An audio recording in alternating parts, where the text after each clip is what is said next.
Welcome to the place where the magic happens. Conversations flow and the laughter snapping. Here at Netters Network, where the stories come alive. Every episode's a journey, every guest a drive. Netters Network, tune in for the show, where the headlines meet the heart, and we all get to know. From the highs to the lows, we've got it all in tow. Netters Network, where the world's on the go.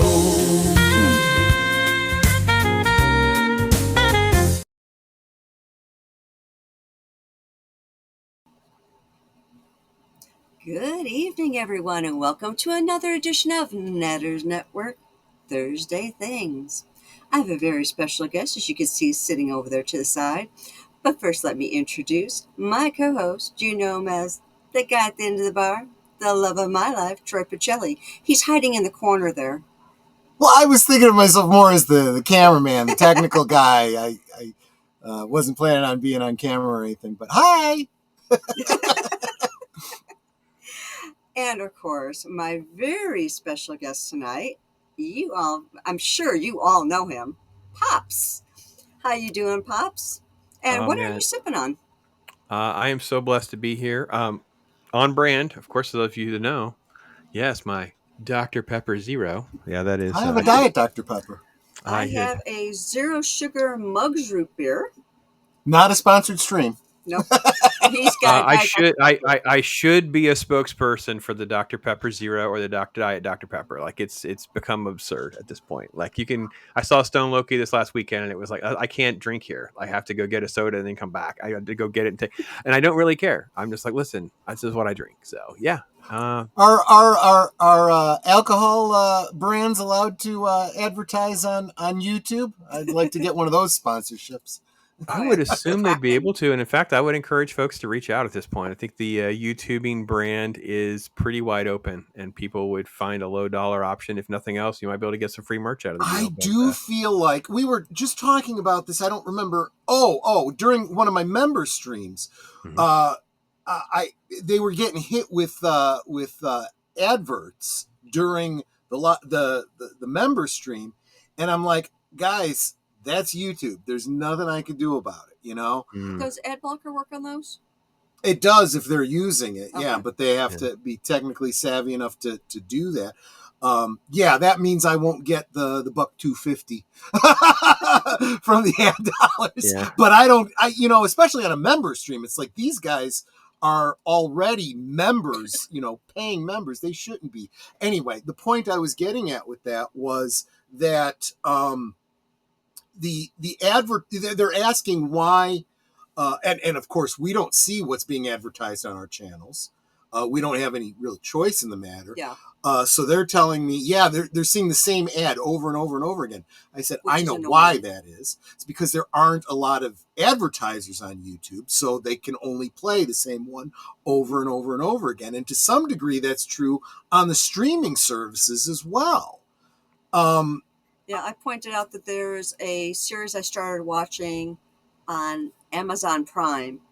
And even if I'm watching them on Philo, I get the same 5 commercials. And lately they've all been in Spanish. But, I would say if you're the advertiser, that's a great investment because your ad is being seen over and over and over again. But then it gets annoying and I never want to buy that brand. Well, it's like, I've seen this one for there is that floor downside. Wash 15 million times. I'm never going to buy that. Sure. There is that downside. But from an advertiser's perspective, what else do you have to go by? But how many times I can be seen for the dollar value that I'm spending?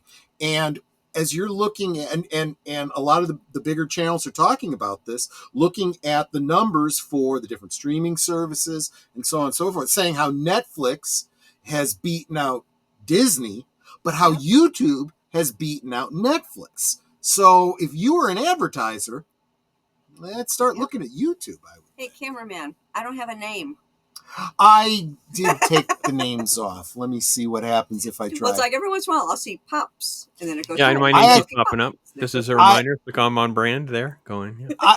I actually wanted to take the names off so you could be seen, but I guess it's not a big deal since you guys. I prefer it to be off too. Where's the setting for? I have to get you. Tell me off. Tell me offline. I remind me. Yeah, where the setting is. I'll kept explain forgetting. It to you offline. Lower third style. Yeah, but we're enabled. There we go. There we go. What's really interesting is that normally at this time I am saying hello to the chat. Yeah. I don't have a chat to say hello to right now. Right. But since you guys are going to be watching this as a premiere, I'll be able to say hello as we're watching it together. Yep. You'll get the hi, sweeties. You will get my hi, sweeties. But should be a shirt. There's hi, sweetie on it. Yeah. Oh, we're already thinking through the merch that we need to do. We're actually, we got to hook up with Culture Casino. He's going to set us up with his provider. But yeah, well, because we had a bad experience with we won't say who we tried using before. Longtime listeners already know who that is, and we never even released merch from them because I got some sample shirts. The sample shirts were terrible. I washed them once, and almost all the ink came off. It's like, this is not good. So glad we could finally do this. Yeah, this is, again, like I said, first time, and you're helping us. You're being our test subject. You're helping us through our first time doing a pre-recorded show, and I have no reason to believe this won't work out. There might be some bugs that I'll have to work through later, but this will give us a great opportunity to have other guests on who can't make it, in the regular time slot. I'm feeling compelled to do a Potawatomi challenge. Yeah, I haven't done that one. That would also be on brand, wouldn't it? It would also be on. I haven't done one of those in a minute. Probably should bring that back here soon for Star Wars Day, if nothing else, for sure. For those of you who don't know what I'm talking about, if you, I do have it pinned on my channel. Just look at guest appearances, and I think my very first one is being on Pop's channel and doing the Potawatomi challenge, which was eating 30-year-old gum. Yeah. Yeah, so he had won a pack of 1983 Return of the Jedi trading cards packs, a wax pack, and I had mailed them to him, and he asked if he could come on and open the pack live, and that's literally what he said: open the pack live. So the last few minutes of the show, we stopped Talk Hard, we brought him in, and he's opening the packs, he's showing us all the cards, and then he just threw the gum in his mouth. He just starts chewing the gum, and it was just an epic moment. Loki's totally grossed out. We just couldn't. It was just he's crunching at it. It gets all kind of chalky in your mouth. It was just So then it was like, well, would you do it? And obviously, Iron Cast. It's over time. It become a little sticky thing to do, and several people did it. And you got some cards sent to you and did it, and it was a fun experience. You were a really good trooper about it. You didn't seem as nearly as phased as most people were. I wasn't actually phased at all. It was just kind of like, okay, here's stuff. Let me try it. It's like, okay, it's crunchy, it's chalky. It doesn't really have that much flavor to it. So speaking of the Potawatomi challenge, I think you know about this, Pops, because we talked with you about it when it happened. We had an accident here in our basement with some flooding, and the name is still popping up. I don't know what I did wrong to make it. Just can't keep a good Pops down. Just saying. He keeps popping up. I'd rather it stay permanently than come and go, So we had a leak that caused some damage to some of my comics and some of my collector's cards. It was the Star Trek customizable card game. Most everything was okay, and we've been able to replace most everything. In fact, one of the replaced items I got from Pops. From Pops, yeah. Thanks a lot. Mr. Rogers pack. But one of the cards that survived very well came in the Kefas Fajo collection. It was the what is it? It's the Willie Mays? No, Roger Maris. Roger Maris artifact card, and they sent it with a piece of bubble gum. Yes. But wrapped it separately because, obviously, because they didn't want to ruin the card and whatnot. Yeah. Wow. But I still have that piece of gum, and because it's, but it looks a little discolored, and I wouldn't want to open this anyway. It could just be the plastic that's discolored because age. Well, but look at the pink. It looks like there's a greasy thumbprint on it. Yeah, which is probably on the plastic. You could be right. But anyway, it's a funny thing to think about. Zax and I have both been down the rabbit hole different times with this, but there are tons of people, especially the sports card thing, that love to do what they call breaks, where they open the products live. Right, it's a huge thing in the sports card market in particular.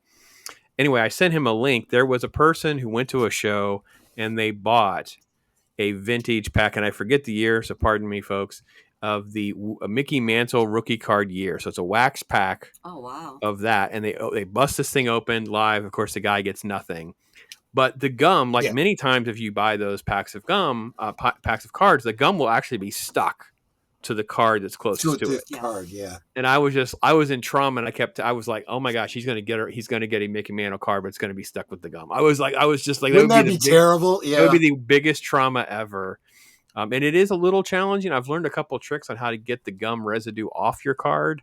But with a Mickey Mantle one like that, I'd have to have a hire professional. That's crazy. But no kidding. Yeah, it's like for the most part with sticky residue-y stuff, you can use like a hairdryer and then it'll kind of melt it, and then you can but you got to be careful, because if it melts too much, it could make it worse. Yeah. I think it was pantyhose, or my wife figured out for the bubble gum, it was like a pantyhose or a sock. It was something like that she used, and it just comes right off. I was like, whoa, that was cool. Wow, that's interesting. Just Google it. I'm sure there'll be some sort of little thing. Yeah. I don't know if it's different, but something that's big in the toy community. Well, not big in the same way. I suspect it's very different. People doing opening packages of action figures. Mm-hmm. Yeah. And some people, like half your audience is going to freak out and go, no, you got to keep it mint in the thing. But not everyone collects that way. Some people collect loose. And some do dioramas. Like Netter will ask me when I tell her, hey, can you find me a such and such figure from such and such year, such and such? She's like, do you want it on card? No, I almost never want it on card. If you can find it cheaper loose, as long as it's got the accoutrement, I'm happy with it, because it's going into a diorama anyway. Sometimes I'll even take it without the weapons if they're common weapons or whatever. It's just how I choose to collect. It's different for everybody. But in the action figure community, they would refer to those as unboxing, right? That'd be the unboxing category. Well, there's card break and sports cards. So yeah, I don't know other categories. I think if you search those are the keywords I think that you have to search. If you say unboxing, that could mean two different things on a toy channel. It could mean that you've received a package and you're opening the package to see what someone sent you. Correct. Or it could literally be taking it off the card or opening up a vintage box or something like that. Right. I think of unboxing as you got something from somebody and then you're opening it up live on stream to go, oh, so-and-so sent me this thing, Yeah. But back to the original topic. So good to finally have this opportunity to sit down. In fact, not only that, but it's been so long since we've had a chance to talk to you. I know we've both you and us have been very, very busy. That's probably one of the best things about live streams like this, is just being able to touch base with people that you don't get to talk to very often. And you've been doing a lot of things. I mean, not only are you doing YouTube, you've got a full-time job. You've got, a new channel that you're starting? Tell us more about that. So, yeah, the day in the life of Pops is probably something that should be journaled, right? Like I get confronted usually once a month by someone who doesn't realize the magnitude.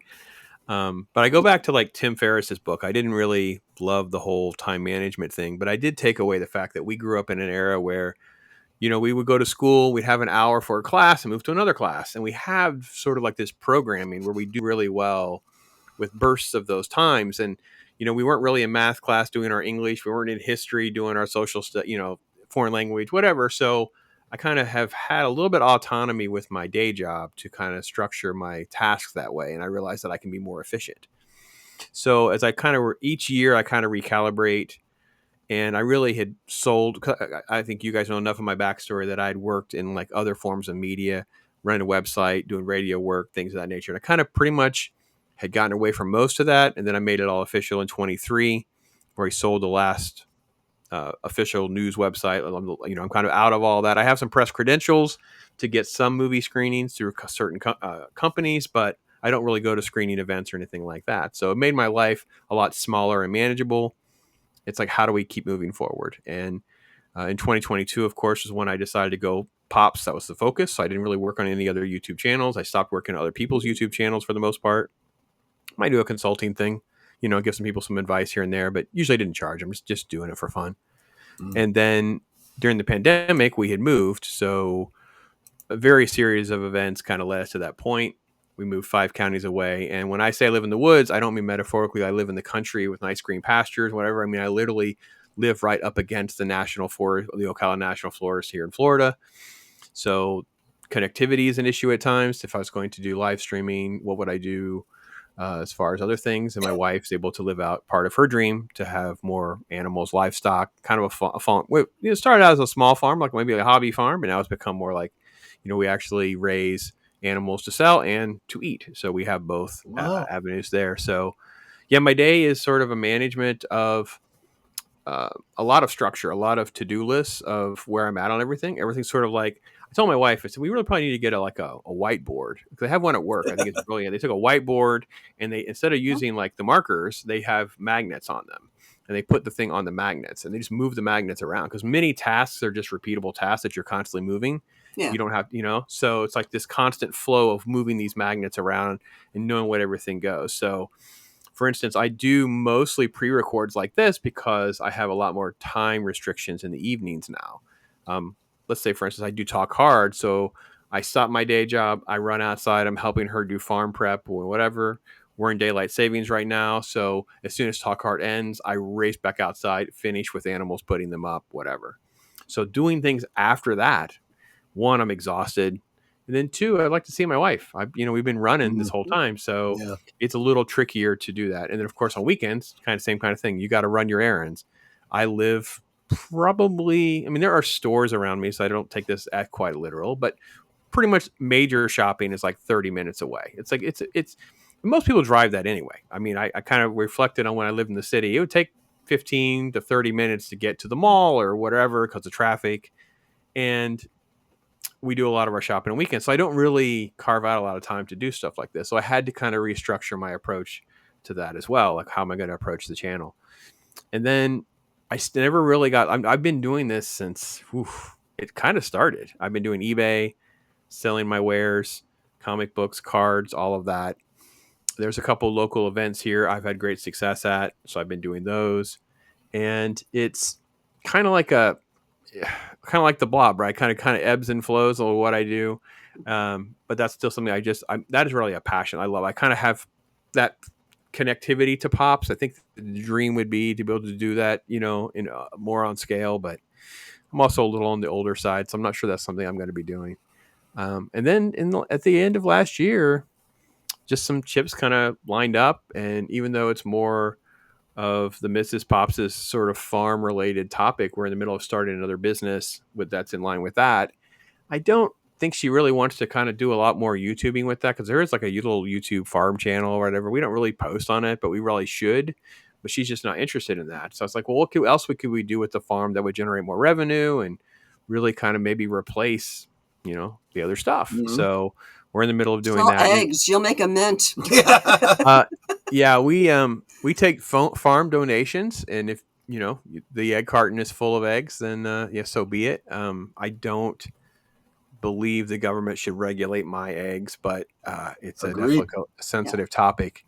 But no, I've been an egg producer, shall we say, for from the get-go. We were in Tampa. We had chickens, and that was started as like a practical joke from my boys. I have 2 sons, and it was Christmas in 2018.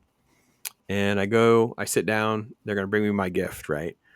And close your eyes, hold your hands out, and they put these 2 little baby chickens in my hands, and they drop this wrapped thing of chicken food. And, I got you chickens. Now, we live in the city, don't have anything. So I thought this was Right. like a gag. We got you chickens. I was like, me being funny. They're gonna go live with so and so at this country. Whatever. No. So people got snarky and funny. Like, yeah, I'd love to see you out there scooping chicken poop and blah blah blah. And yeah, you keep those birds and I'll buy a coop. And next thing you know, we have chickens. That's before we moved. So we had as many as like 50 plus 50 to 60 chickens at one point. We had, that's before you Wow. That's a lot. that's before you do your annual culling, right? Because you cull your roosters, you cull down your population and stuff. But we run about 30 chickens pretty regularly. A lot of them are older because they came with us from Tampa. So I have 3 or 4 that are still from Tampa. So they're probably about 6 years old now. And we definitely get good. I mean, a dozen is on the low side. 18 counts pretty normal. And sometimes we get more than that a day. But we have goats. Wow. When the That's goats, a day? yeah, a That's a lot. day. Oh, Yeah. yeah. Then, yeah. We live up, and I know I don't want to derail this part, but we can come back to if you want about the New Year's resolutions and taking better care of yourself, because long before there was Maha Moms, my wife was a Maha Mom. She is totally eating better, losing weight, saving. So that's a different story. But, I basically eat protein every breakfast. I mean, I live a quasi, what do I call it? Ketovoric Atkins. Like it's a combination of keto, carnivore, and Atkins kind of. I don't So really in have other words, you're a high protein kind of guy. very high protein. Don't eat bread. Totally off all the cliches that we grew. You and I could tease about. It's no wonder we're addicted to Pop-Tarts and cereal, because if you watch any of those cartoon shows on Saturday Yeah. morning, there was loaded, Yeah. and Kellogg's Yeah. even sponsored some of those shows. So, but I'm totally off cereal and Pop-Tarts. Like I literally have an aversion to having them because I know that it's a slippery slope Yes. to go back. So, Oh, that's where you're at. See, I oh, am at yeah. the point where I went so long without those kinds of sweet type things Mhm. Yeah. that now Netter tries to give me, I don't know, a piece of cake, some cookies or whatever. I get halfway through a cookie and I'm feeling nauseated. It's too sweet. I can't, Yeah. so Yeah. very, very small quantities for me on it. But, Yeah. I'm still a little too much on the breads and the pastas. I gotta get that under control. But see, that's why I think this is a time where I think the interest now for a lot of people is people that are what are they calling it, homesteading. Yeah. That's a big area that people are following on YouTube, and the getting healthy stuff. That is a big focus. And if anyone's doing that and they do streaming, there is some wisdom in combining those two. So Yeah, I Absolutely. think It's that like I'm still. just can't Sorry, go get ahead. her to want to do it though. I don't know, Ned, or what should so I tell her? follow her around with a How do I camera. how do I sell her on that? She doesn't want to be on No, camera, Troy. you She won't do don't. it. Yeah. You just say, well, I'll keep your face off camera, but I'm Mhm. gonna follow you around as we do this, because it is an additional revenue stream for something you're already Yeah. doing anyway. Or strap a camera to one of the chickens and follow. There's that Oh, too. I wish if we had the live chicken cam. So we have donkeys and pigs and goats and just the whole nine. So yeah, I have a very multifaceted life and approach to everything. So I don't tend to get burnout. I tend to just I feel I get more overloaded of things I want to accomplish. I just can't get to or keep up with. So, I mean, how do you guys handle juggling everything you guys have? Because you guys have day jobs and everything else. How do you guys manage all this? Let's see. Well, after my day job, because I get off a half hour before Troy. So if there's something that I want to get started, like I don't know, any chore or whatever that it's like normally I would put off for a while because I just don't have time. I can start it at least when I get off work before he gets off, so I don't have to string him. But it's like for the most part, it's like I make a list of everything I want to get done, and then I just kind of go down the list. Yeah. When it comes to really big projects like cleaning the basement stuff, I'll take days off of work to do that. Mm-hmm. I've when it comes to the channel, I'm getting better about having a regular weekly schedule that I kind of stick to. The benefit of working from home is literally I finish working, turn that computer off, turn to my my streaming computer, and I can start doing editing or preparing streams and so forth. We were just talking about how he's technically got 5 streams going a week. Yeah, I never really thought about it until Whereas she I have counted it out for me. 3, 1, 2, no. Yeah, 3 with last Yeah, call. So I've got, actually, it started by looking I've at our got analytics and realizing that I had twice as many.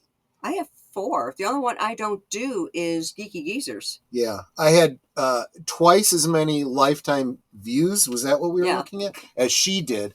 And she's like, wow, how do you have so many? I'm like, well, I've got more streams than you did. And then she counted it out. She's like, yeah, you got 5 times more streams. I'm like, oh, wow. I didn't even realize because that. He's got Geeky Geezers on Sundays. He's got Monday night members only movie night on Mondays.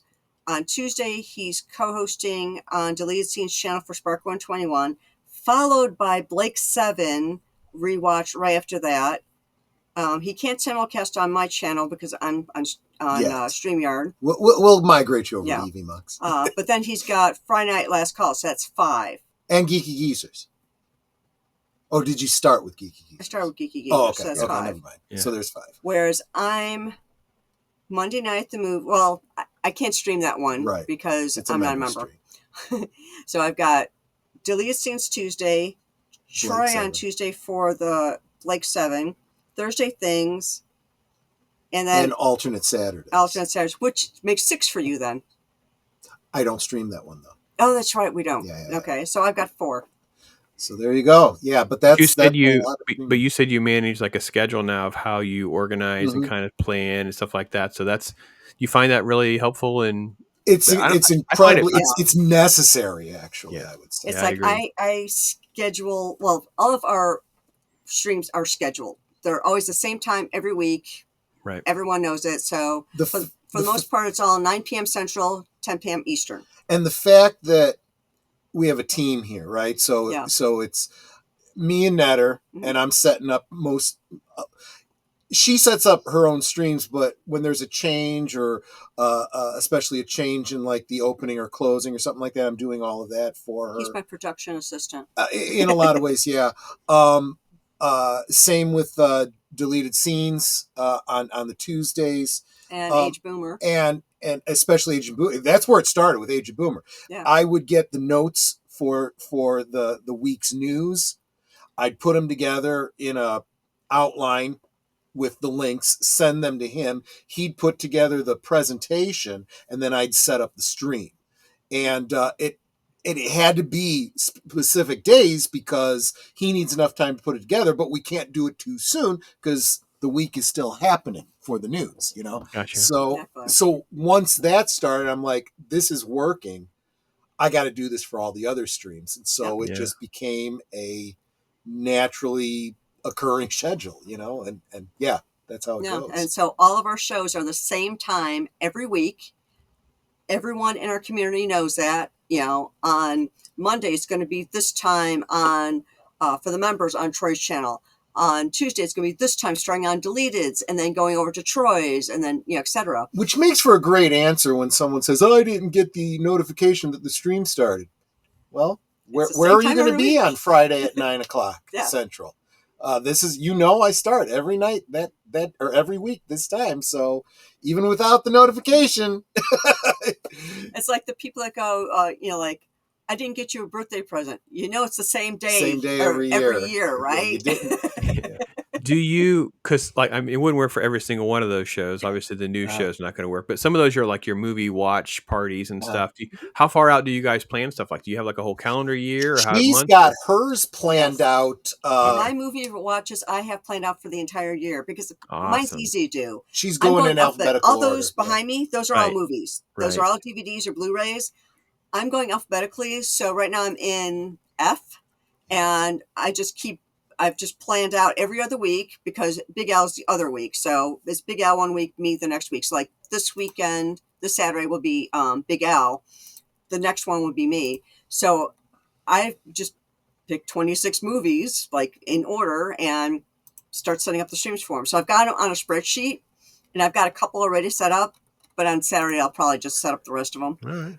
And I'm kind of the opposite. Mine are members only streams, so I allow them to decide what we're going to watch week to week. So I'll start a poll Well, first I'll give them a chance to make suggestions. Yeah. Then if I've got a number of them, I'll put them together as a poll. They can vote on it and go, okay, you guys decide. We're going to watch this on Monday. So I really am week to week on mine.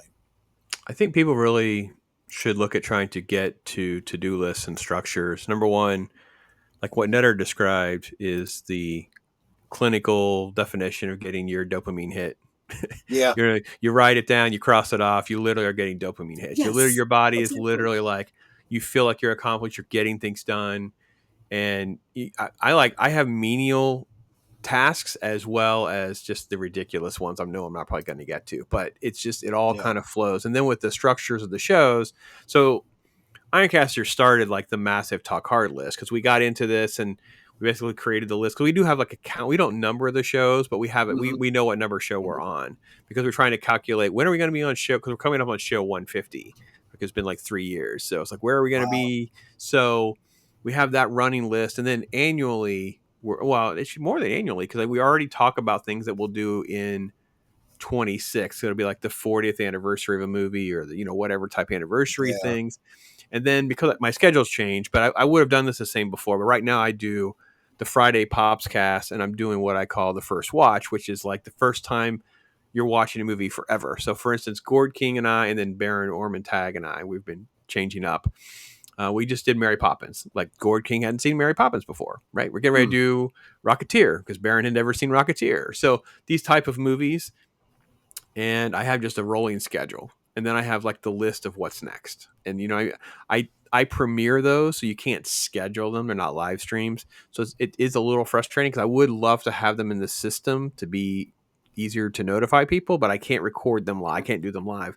But I keep the list and the structure that way.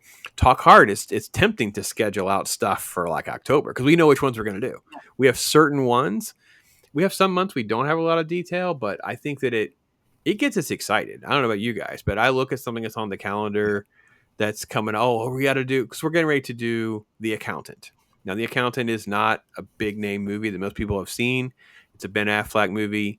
The character's on the spectrum, but he's like an assassin. They're supposedly going to do a sequel to this.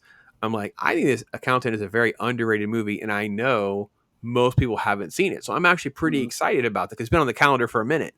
So I'm like, it's coming soon. People are going to see this for the first time. This is going to be cool. It's going to be such a cool experience to see that happen. So I really do love that part of what we do, is capture that experience that we've had. I mean, Troy, you and I have talked about this, and I know, Netter, it'd be great to get your perspective on like how you feel when you reminisce about that. Like, you know what I mean? I was X amount of age old when I saw this in the theater for the first time, blah, blah, blah. It's powerful stuff. It's fun stuff. And what's interesting is that in our community, I think I'm the oldest one. Yeah. I don't look it. Yeah. But I think I'm the oldest one in our community. And it's like, when I mention something from back in the 60s, and they're like, you're not that old. I'm like, I'm older than you think I am. Yeah. They think Troy's older than me. Yeah. And it's like, no. Especially since I let the beard go gray. We've talked. I look like I'm either auditioning to be Richard Attenborough's stunt double for the next Jurassic Park movie, possibly a Deadliest Catch Captain, or I'm getting started on my Santa Claus look. You decide. Santa Claus, that's the way to go. We talk about this almost every watch party that we do, whether it's Netter's on Saturday, mine on Mondays with the members. It really is like a bunch of friends getting together and watching a movie together. And it's a different dynamic depending on whether or not the people on the panel have seen the movie before or not. We just got through on the Twin Peaks, Deleted Scenes Twin Peaks show. We spent 4 weeks watching a 4-hour, we broke it up into 1-hour segments, 4-hour fan film called Queen of Hearts. None of us on the panel had seen it before. We purposely did not watch it so that we could watch it together and give our initial reactions. And it was a brilliant, something as meaty as Twin Peaks, you're going to have discussion about. And in fact, this week we've got this upcoming week, the writer and director is going to come on, and we're going to talk with him about it. Cool. We're expecting him to be a little bit more forthcoming than David Lynch would have been with Twin Peaks, because that's just how David Lynch was. But then at the same time, the members video for this week was Animal House, which we had actually watched on Netter's channel, but that was the movie that my members wanted to watch. I said, yeah, okay. And we ended up just telling some of the same stories about first times we watched it, how many times we watched it, Sure. the fact that the woman who played Babs, we know her sister. And that was a wild connection.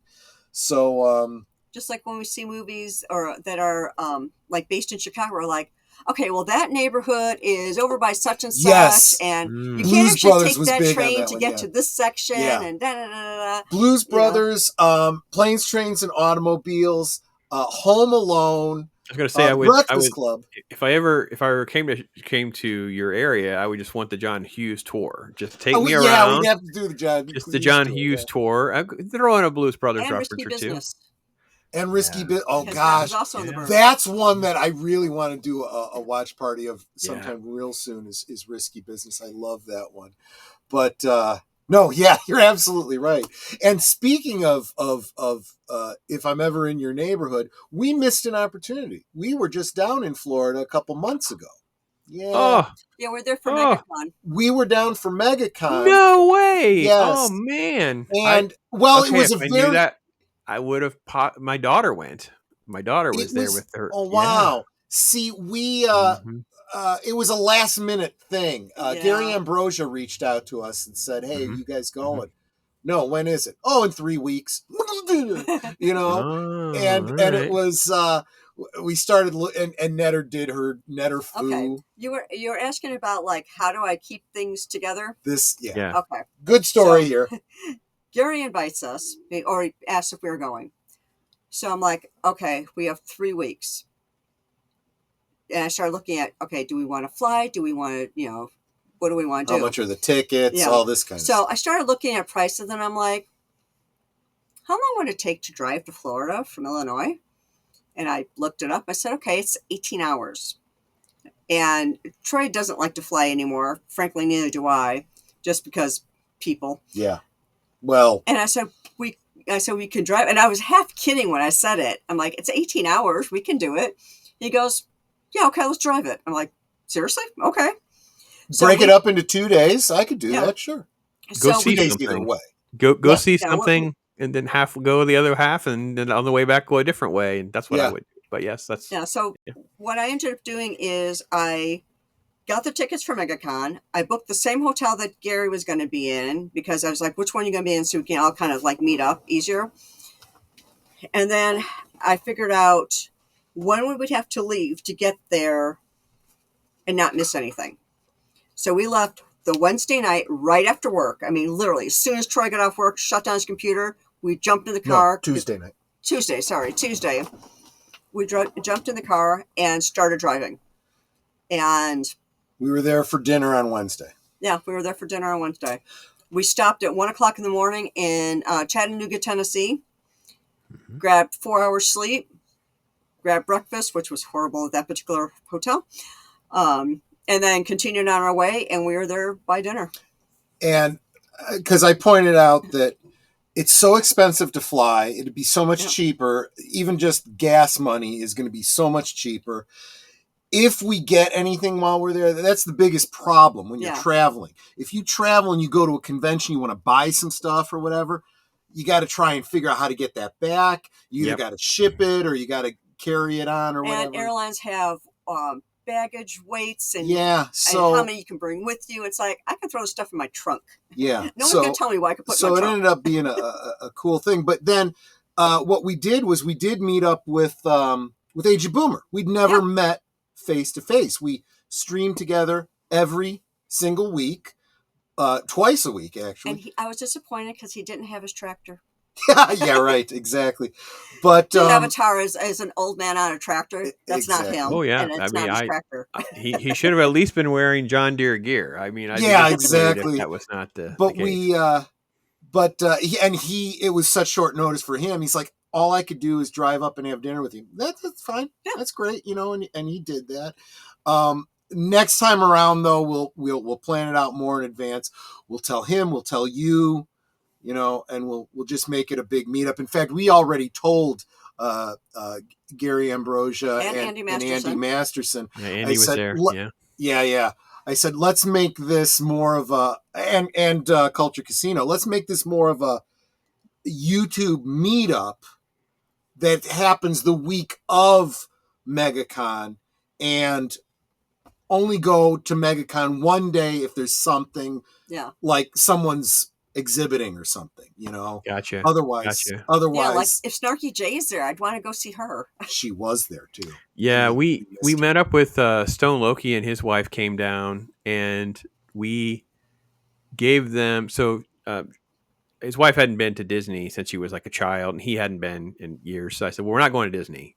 I'm not doing that, but we can give you a Disney treatment." And what we did was we picked them up and took them down to what's called Disney Springs. Yep. And basically, it's a giant marketplace. We kind of tooled around there. Yep. We got on the buses, which you can do for free. Went to a couple hotels, took a couple of scenic photos for them, gave them a little bit of that experience. And it wasn't really crowded to do that because most people were in the theme parks if you're going during the daytime like that. So it was a nice, pleasant day. Weather was great, able to, chit chat, do some shopping, and hang out and that kind of thing. But no, folks, hit me up. Let me know. I know Ginger Ninja is actually, if he's not in Orlando now, he's on his way back to South Florida, and I just couldn't coordinate it going back to Orlando in such short notice. But I'd love to meet people face to face, and you guys have been part of this journey with me since the get. I mean, Troy, I had you on. I was 22, man. That was early on for me. I was only a few months. Yeah, it's been a while, hasn't it? I hadn't. It was. This is the problem, my friend. When you get to be our age, time seems to go faster and faster, and there's enough people that are regulars that are in our age bracket, but some of the younger ones, we're just trying to let them know, look, you don't realize how quickly time goes. It doesn't seem like that when you're younger, but the older you get, the faster it seems to be going. It's been a fun ride. I wanted your guys' take though on how do you constantly keep it going and not get burned down on that though? Like it can get like the grind, and you can get wear and tear on just doing this. For me, it's just routine. It's my everyday. It's like getting up for work. I get up for work at 7. I start work at 7:30. I work till 4:00. That's my day job. And then if I've got a stream during the week, either I'm guesting or co-hosting, or it's my own stream like this one. It's part of my everyday. And if I have to, I plan around the times in between the time I get off work and the time my stream's going to start. If there's something I really need to do, and mentioning like cleaning out our basement, I'll take days off of work for that. I'm doing that during the day so I can concentrate on taking care of my channel at night. See, that's her. She's more organized. She's more disciplined and more stoic than I am. As for me, well, Friday nights, I just drink heavily. That's how I do it. No, but seriously, I've and I don't know how you feel about this, if you can relate to this, Pops, but in a lot of ways, this is kind of like my hobby. I enjoy doing this. Yeah. And the fact that I can monetize it and make it, I don't know, I guess you'd call it a side hustle, kind of a business, is just a perk for me. I think if it ever felt like work, I'd probably just say, I think one of the biggest things is I look forward to doing these streams because I have my friends that are going to be showing up there, my family. Social. It's social, yeah. It's usually the same crowd, but every once in a while I'll get a new person that wanders in and it's like, hey, how you doing? How'd you find us?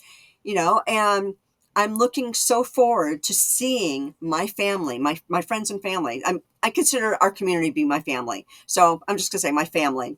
I look forward to seeing them for every stream, and I say that at the end of every single stream that I do, that, they are my family. And, if I don't see them, I miss them. And I wonder, are you guys okay? Are you sick or something? I said, even if you're like really busy and you can't stay for the whole stream, pop in, say hi, just so I know you're okay. I think, I think my brand. A lot of people have referred to the last call concept as being like a virtual YouTube version of Cheers, right? Where everybody knows your name. Sure. And although I've never really like capitalized on it, done like a Cheers like parody type song or anything like that. You could. I could, and people have suggested it, so I've thought about it. But the idea is, that's exactly it. When I tell the story about why I started the whole last call concept, being in real life in 2019, we were working at a company where every Friday at the end of the work shift, we'd go across the way to the pub and get some food and drinks and decompress and chat with our friends, and then really relax after the week. And that was what we were missing when we got laid off during the whole virus of unknown origin, right? The pandemic. Troy and I not only worked for the same company, we worked in the same department, so we were let go within 5 minutes of each other. But what did we miss? Yeah, well, we were certainly going to miss the paycheck, but as far as beyond that, those Fridays were what we missed. Yeah. And so when we're stuck at home for 3 years, not being able to do anything, and I don't mean not doing it, because obviously we got back to work, but working from home. Yeah. So still stuck because home. Troy got another job. He got his job before me. Within so he 6 got months. his It's about 6 months. You started November of 2020. I started March of 2021. Yeah. In my job. So okay, so maybe it's closer to 9 months. Anyway, the point is, we wanted to keep that alive, and that's where the last call thing came from, and it really has become that. And we have people that come in and say, just got home from work, so glad we could do this. And absolutely, that's why I always ask what you're sipping on, and every stream opens with what is the opening monologue? Viewer inebriation is advised, though not mandatory. In other words, you don't have to drink an adult beverage. You can if you want to, though. But I think it's the authenticity that you guys, you guys are just. This is just who you guys are. You are this way with each other. That's what comes through. You are this way with the people that have been part of your streams and in the chats. That familial vibe and that bond that you guys have, and I think that's what I try to do too. This is just what I am and who I am. You know what I mean? And it's but I would be. It is hard at times. Like I don't know how much you guys remember, but it started in October, November, but at the very end of last year, that YouTube just decided they were going to purge. I don't know, 300 something subscribers from me. I crossed 3,000, and then just within a few days, and literally there were just days where just like you're just seeing number. It was just so weird, and I'm not a bot person. I'm not spending money on fabricating nonsense. And I don't care. I don't even look at numbers for the most part on a day-to-day basis or anything like that. So it just kind of kick you in the groin a little bit though. Like what's going on? Like what other kind of car, and then again, the real life stuff, right? Job changes, schedule changes, this happens, that happens. And I think people can look at where you are and not understand the journey that you've had, even though it's been 3 years for me of really being committed to doing this, that I've been blessed to have incredible success. I enjoy doing all of it. I enjoy doing videos. I enjoy doing live streams. I have no problem doing shorts. I know not everybody is into the thing. I think each thing is a vehicle for that type of viewer. Shorts people like shorts. Long form people like long form. I don't think there's a ton of overlap. Well, I And think I think, shorts were good because some people just don't have a long attention span. Mhm. So, I mean, seriously, there are a lot of people out there that are just like, just tell me the thing real quick so I can move on to the next thing because they don't want to listen to something really long. Or other people are like, I want to hear a story. Tell me more, you know? It's very clear. Uh, and YouTube has changed how they treat shorts over Mhm. time. But irrespective of that, it's never been anything that's been valuable if you're looking at the money side of it. Yeah. You don't really make anything off of the shorts. The only value is if it gets your channel into the algorithm, gets it in front of people, gives somebody it's like going to the grocery store and getting the little tastes that they're The handing out. taste Oh, test. okay, yeah, maybe I will buy this thing. Well, okay, oh, that short was interesting. Let me go check out their channel, see what else It's a they got. commercial. It's like a commercial. And that's you hit it exactly. I have very few shorts up on my channel, and they were all literally commercials for a guest that I was going to have on or a stream I was going to do that I wanted to promote throughout the week. And then I would share it on X or whatever. Now, I think Pop, you we just fall. I passed 1 million views, didn't you, on your channel, lifetime? Yeah, cumulatively. Yeah, that's crazy, isn't it? That it just happened. It's that was surreal. You can tell people you're a millionaire. No, well, my son, Well, not monetarily.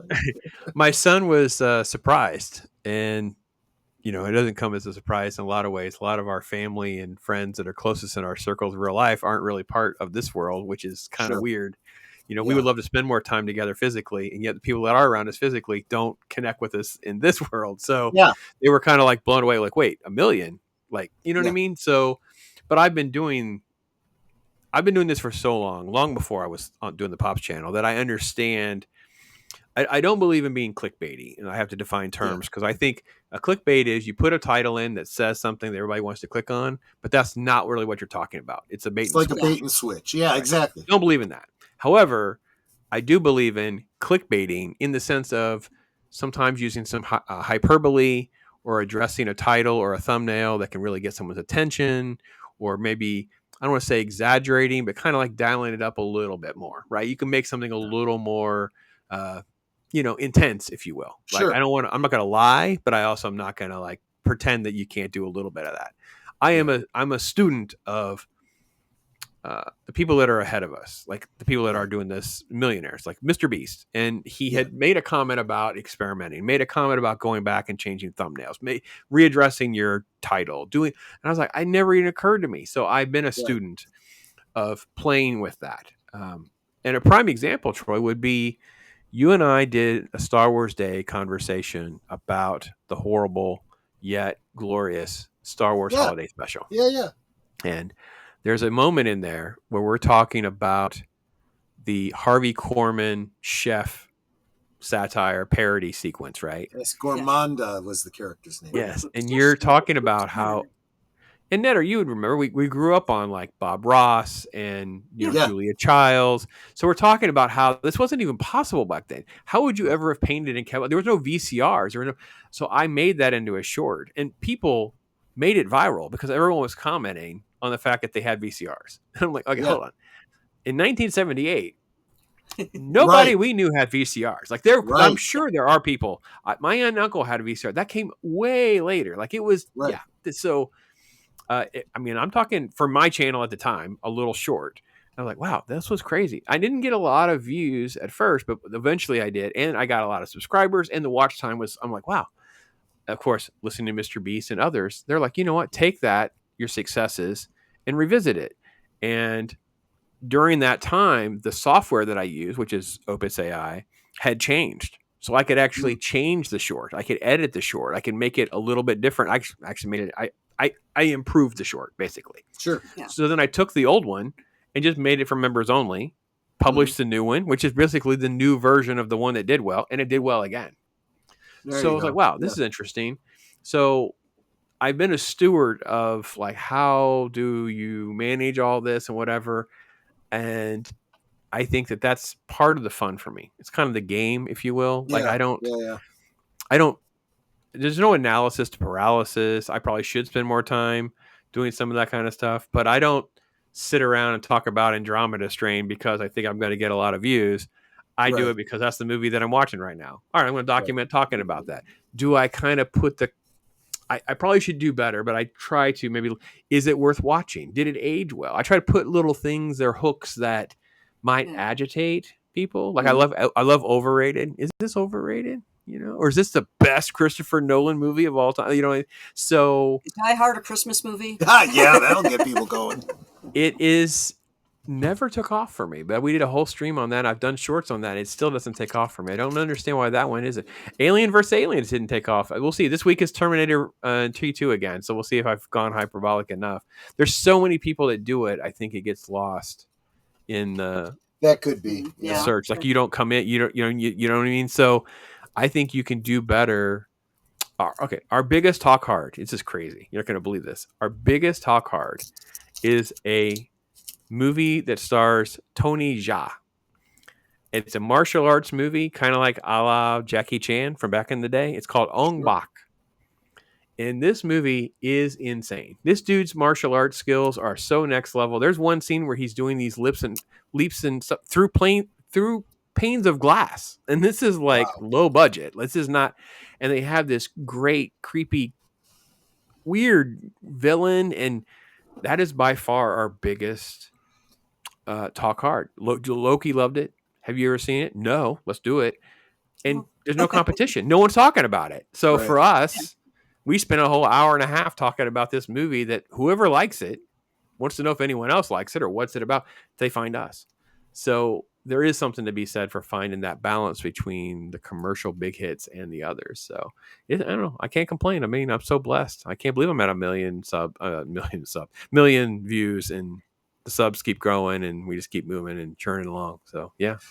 I do sometimes feel like and Netter and I have talked about this. We've said this to the audience too. We both work from home. I am a independent contractor, and if this contract were to ever end, I would literally take some time to try to do this full time. And there's so much more that I could do if I had an extra 8 hours every day to, put streams together, edit, whatever, there's a lot of content that I had created during the pandemic, started to do a few series of things that people seemed to like, but I couldn't keep up, That's why it's mostly live streams. Yeah, I have a bunch of stuff I recorded that I need to edit, and some of it goes back to before we were laid off because I was wearing braces at the time. Yeah. And actually one of the things I need to edit is an adult wearing braces, like what it's like. It's been how many years? See, I've been with my company 4 years now, so it's been 5 years? About 5 years. That's been waiting to be edited.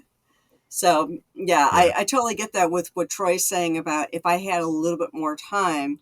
But of course, when I have extra time, I'm thinking about what things do I need to take care of, like around the house or, making appointments and all that sort of thing.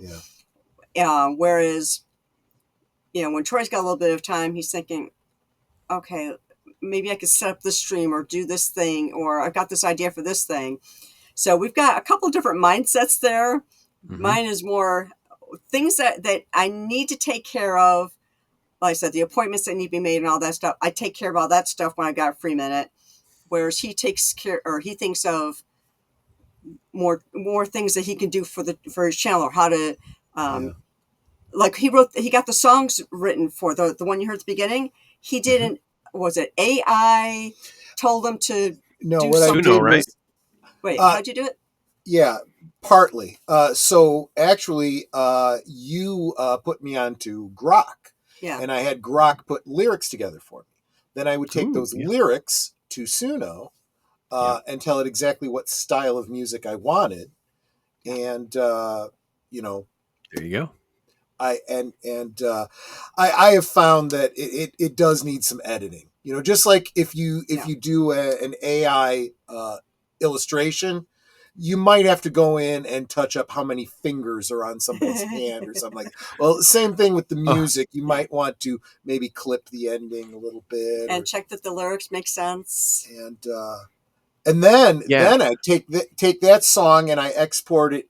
There's someone that I'm a Patreon supporter of who's got an AI. He put it together himself, an AI program that strips the vocals off of music. Yep. And I had originally started patronizing him to make use of that to make my own karaoke, for the karaoke nights over on Deleted Scenes and Outlaw Bill's channel. Because, sometimes there's a song you want to do and you can't find a karaoke for it. Yeah. I'll just make it myself.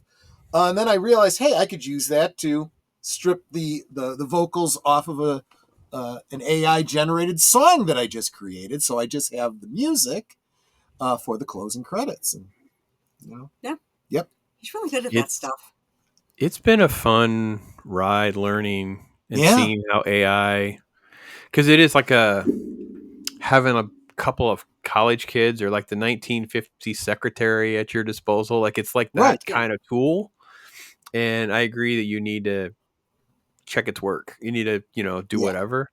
I've taught mine. Like my Chat GPT, I don't know what works and doesn't work in YouTube's descriptions, hashtags, tags. I don't know what works, but I have a structure that I don't mind playing with. And it writes, I would say 98% of all that. I just say repeat and give it its little string of what we're talking about. And it just spits it all out. I make it give me like 5 to 10 suggested titles, so I can always look for something that I didn't think about. Like, hey, that could be interesting. I didn't think of something like that. I always try to like have it put in like all sorts of crazy tags, like, and just let it just do its thing, right? And I haven't really played with Suno, but I did. My first experience with Suno was with Stone Cold Loki, where he had Suno and I was playing with Grok and Chat GPT and all that, and I said, let's do something that we could get away with using. So I went and found just general instructions on the Raven, Edgar Allan Poe, and said, write me song lyrics based on this that could have been in the Crow movie.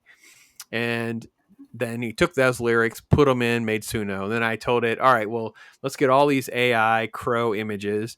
And then we made a music video. And it was really, really good. And it was like not great for like 3 or 4 or 5 minutes, however long it is, but it's really good for like 90 seconds.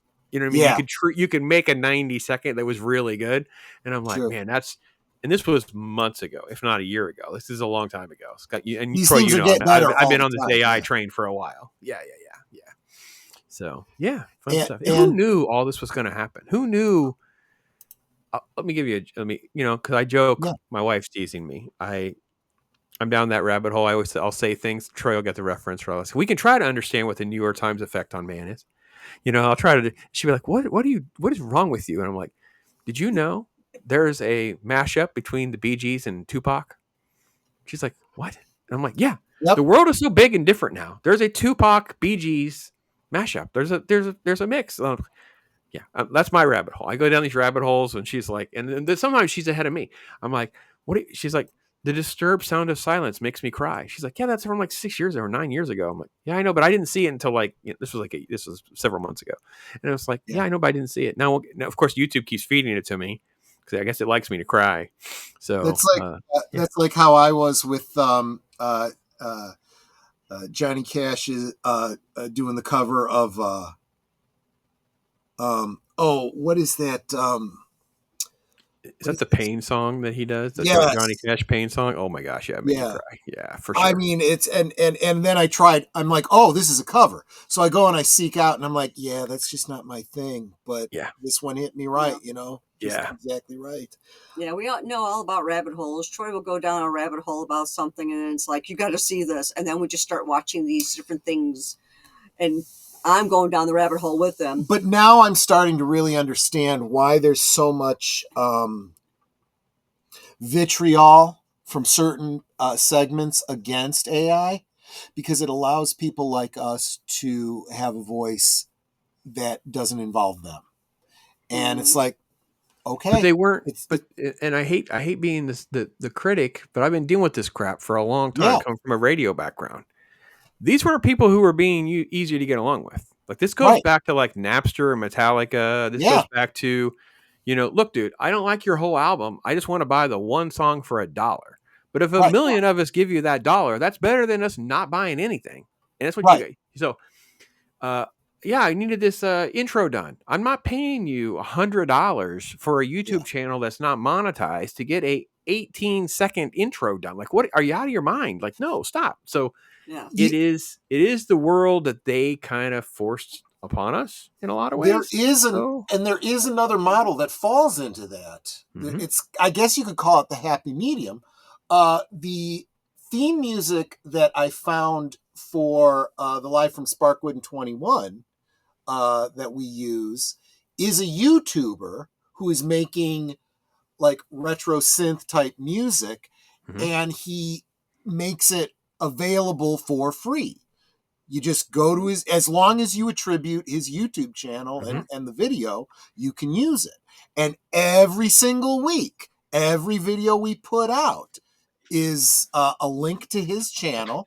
For the longest time, I had YouTube constantly hitting me with a copyright, what is it, a copyright claim. Copyright claim. Yeah. And I'd be like, go to the channel, here's the link, it's, it says right Yep. in the video, and they would always remove it. And I realized what the upside to it was for him. I'm like, he's doing all this work, he's putting out regular music, why is he giving away for free? I realized he's got so many people going to his channel, using his channel, attributing him, sending more people to his channel. Yeah. He's actually making money just from the YouTube thing. And I'm like, that's brilliant. And I am happy to help him in any way I can, Yeah. Yeah. Have you guys heard of Alex Harmozy? He's like this 30-year-old super millionaire, and he gives away all this advice and Uh, information for free. And well, he even tells people why. He says, at some point, I'm going to want your money. And so like when he rolled out his book, he sold his book for $20. He was selling a million copies in like 30 minutes because it's only, first of all, it's only $20. You've spent all these hours with this guy getting all this free information that you can test in your own life, however it's applicable to you or not, right? So let's just say you had 1 million people. This number of people are going to say it's good. I keep going down the rabbit hole with this guy. He only wants $20 from me. Fine, give him $20.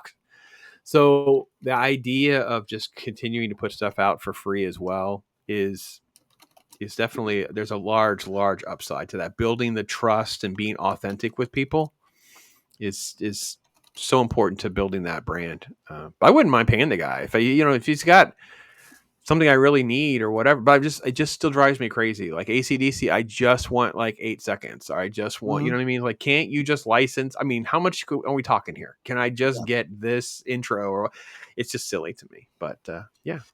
and then you have the ability to go to like Suno or whatever and say, I want a piece of music in the style of that's similar Yeah. to, that's whatever, and you Yep. get the idea, and there's actually a piece of music that I see a lot of the channels use that, honest to goodness, I thought it was a piece of music from Star Trek II: The Wrath of Khan, and it's not. Or if it is, it was used by them and it actually belonged to someone else, and it was like, not copywritten or something. It's like, Hmm. it just sounds too perfect. And I'm like, there's a lot of music out there like that. Yeah. There's and you'll see it. You anytime you follow other YouTube channels, if they're doing something about Game of Thrones, if they're doing something about Star Wars, there is music that they use that isn't copywritten, but it very much gets across the feel, the motif of what the topic they're doing. It's like, there's one for Stranger Things too, and these are in I the got that one. YouTube library. Yeah, I have the Stranger. I've been using the Stranger Thing ones for years now. The last couple of years. Yeah. So it's a brilliant time to be doing this. I think it's ingenious. And if someone wants to come at me about, okay, fine, can you do original work for me that's this good, that's tailored to me, and at a reasonable enough price that my $1.250 that I get in ad revenue can pay for? Probably not. So I'm sorry, Netter, what is the last rabbit hole you've been down with the old YouTube universe? Oh gosh. I'm trying to think. What's that one? Because I got new on it too, and I'm trying to remember because there's actually been a couple. There's one job advice guy. His name is Ben something. He will read comments about, because people will write into and say this happened at my job, and he'll read like, my boss called me in to go to work on my when I was on vacation because he had no one else to cover and actually expect me to drop everything, come in, and then he'll say something about that, going, well, this is really unreasonable, and da da da da. And he has different things like that he'll read, or someone will send him a video and he'll play the video, and then comment on how the boss is really unreasonable, or the coworkers are unreasonable, or how you can do different things in the workplace. And some of them are really interesting. But I think the one that I'm watching more often than not, there's a YouTuber, Jessica Varnell, who talks about life in a hotel, like working in a hotel. Oh yeah, And I just keep watching her stuff. She's the one that does the skits. Yeah, she does all these skits on hotels. She talks into a perfume bottle as though it was a phone. Yeah. And it's just like, and these are based on real life stories of things that either happened at her hotel or that people have written to her and said, this happened in my hotel. You got to do a skit on this. And so she'll do those Karen customers, the really unreasonable customers, the ones who are totally clueless. Yeah. Like, it's after midnight. I should be able to check into my room. No, check-in is at 3 p.m. today. Yes, it is the next day. However, check-in is not till 3 p.m. on this day. You can't get a room right now. Well, why not? And they'll have to keep trying to explain it to them. Yes, it's the day that you booked. However, it's too early in the day. Anyone who's ever worked in any area of retail or customer service knows this is not only plausible, it's probable. Gotcha. Yeah. And the ones that try to sneak in pets, and it's like, no, I don't have a dog in my room. Then what's that barking? Yeah. What's that complaint? We've been getting complaints about barking in your room. Are you sure you don't have a dog? Yeah. Yeah, let's just add that pet fee to their bill and the cleaning charge.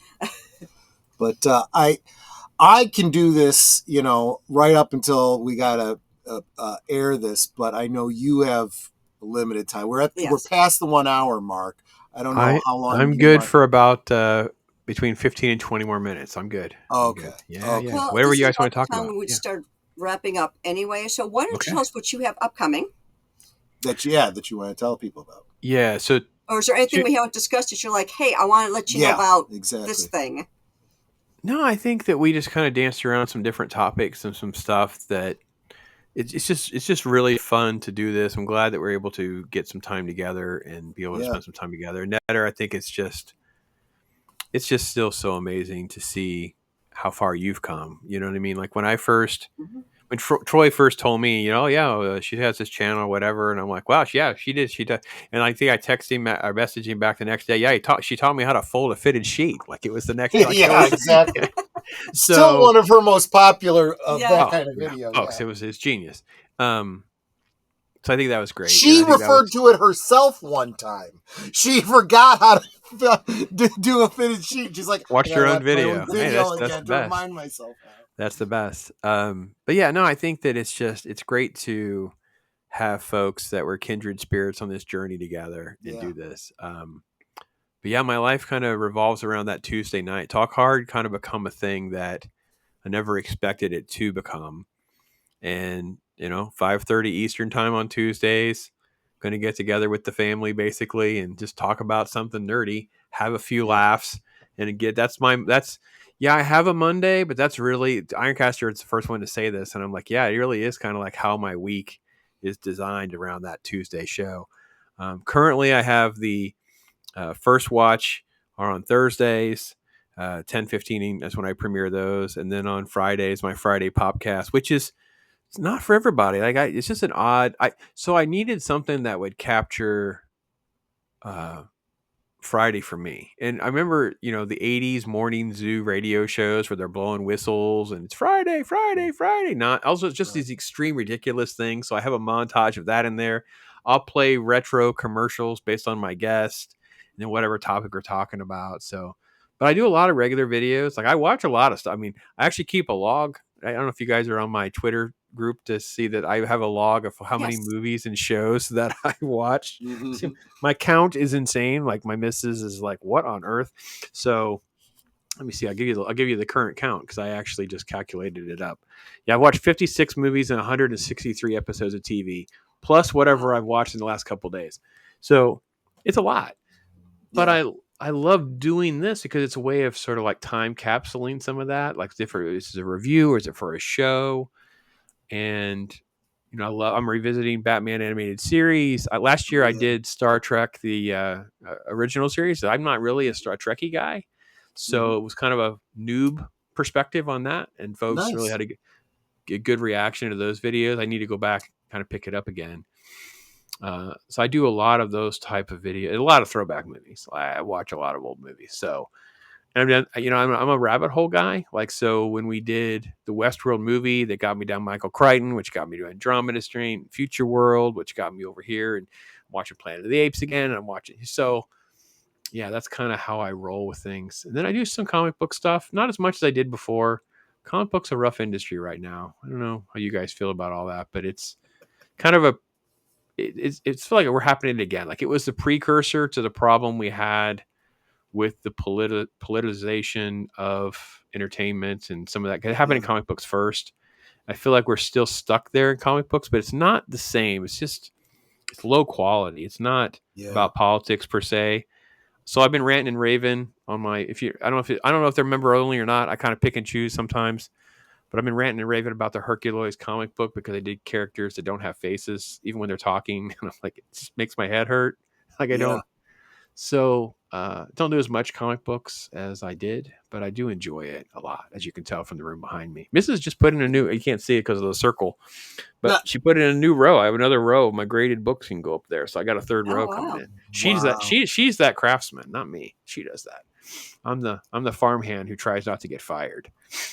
Pretty cool to have an enabler, that can help you out with that kind of stuff. Yeah, she's super. She's the one that did the. If you've seen it in my background, I don't think I have it out right now. It's the. Yeah, it is. It's right over there. It's the carbonite Han Solo. That's her craftsmanship. Oh yeah. Wow, taking that. So nice. But yeah, getting ready for. I'll do a couple extra videos. I won't do a whole day for Superman Day because that's in a little week and a half or so. But yeah, Star Wars Day will be here on May 25th. Before we know it, that's my one day a year I do Star Wars. I don't really do Star Wars any other time of the year. So. Yeah, but it's been so good to be able to chat with you guys for sure. We talked about on the channels a lot how, especially with Geeky Geezers, we'll bring you the news, but we have lost our zeal for Star Wars, Star Trek, Doctor Who, all Marvel, all of this stuff because we've pretty much walked away from it all, and you just have to go back to the old stuff because it's all there is anymore. But then, as Deleted Scenes will always point out, but then there's YouTube and other channels like us talking about stuff that maybe we've forgotten that we need to go back to. If you need a little boost of nostalgia, YouTube regulars is where you go. I want to see some old 70s and 80s commercials. I'm going to go over to Pop's channel. That's for sure. I have a library of commercials for sure. So even if you don't always like the topic, you may want to watch the beginnings and the ends. I actually tweeted about, because someone asked me right away, because the members get usually access to the Popcast before anybody else does. Sure. And someone asked, why is there a Howard the Duck commercial on the Stone, on the Aliens one? I said, oh, you should probably ask Stone Loki about that. So yeah, if you haven't had the answer, he got me good with a Howard the Duck reference back in the day. So I've never let him forget it.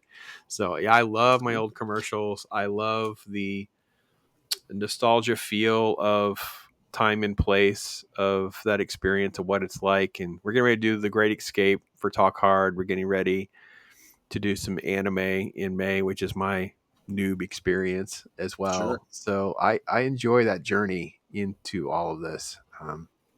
But mostly I enjoy our friendship and camaraderie as well. So same here. Absolutely. Same here, my friend. It's been such a pleasure having you on, Pops. It's like, gotta do this again. Sounds good to me. I'll try. And Fred, you want to take us through the weekend? Sure. Well, I'm not gonna do everything. Just through the weekend. I'll just get us through the weekend. Right after, assuming this goes up on schedule as we expect it to in the regular time slot, stay right where you're at, and you'll be forwarded to deleted scenes for his coming attractions to let you know what he's got coming up the rest of the week. Tomorrow night, of course, part 2 of our look back at Doctor Who.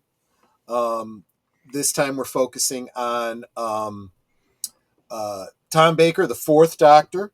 My first Doctor. For many people, especially in the U.S., it was their first Doctor. Definitely had one of the longest runs. So we'll be going back to that. That's tomorrow night. Last call, 9 Central, 10 Eastern. Saturday night. Over on Big Al's channel. We're over on Big Al's channel for the Rankin and Bass, Hobbit. The Hobbit. That's at 9 Central, 10 Eastern over on Big Al's channel. And then, of course, Sunday, 8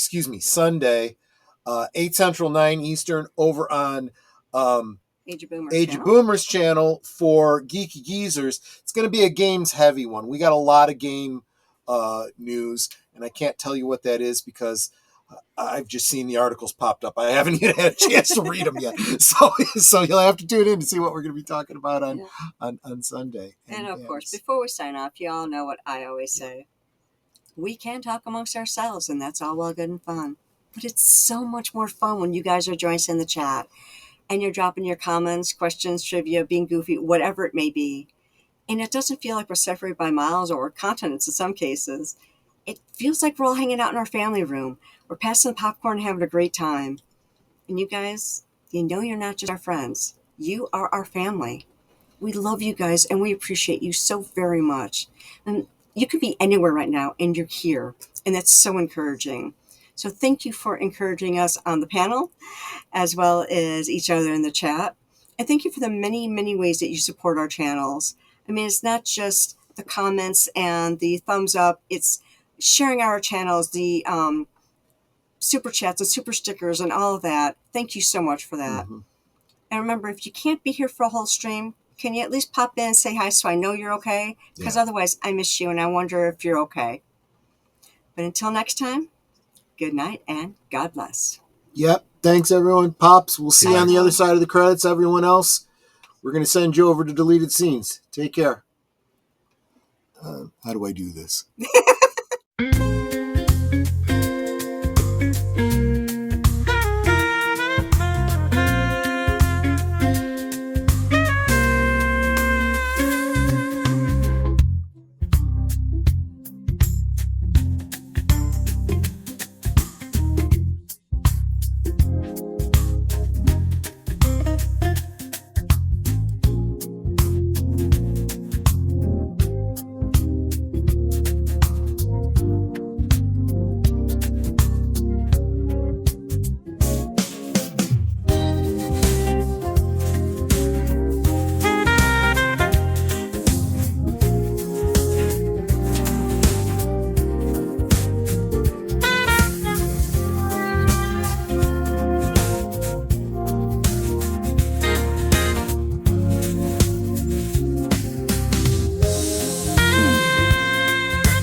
all for.